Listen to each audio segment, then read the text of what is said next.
புற அகல முதலை எழுத்தெல்லாம் ஆதி பகவான் முழுசே உலகு கற்க கசலர கற்பவை கச்சப்பி நீரைக்க அகத்து தக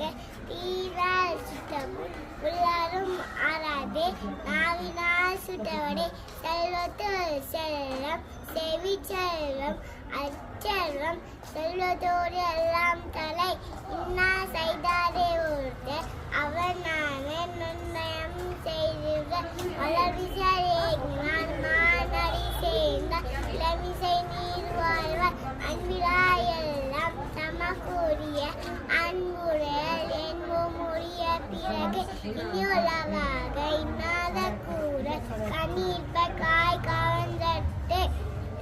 அன்பு மரணும் உடைத்தாயே இல் வழக்கை பண்பும் பயனும் அது எப்பொருள் யாராய் கேட்பினோ அப்பொருள் மேற்பொருள் காண்பது அறிவே.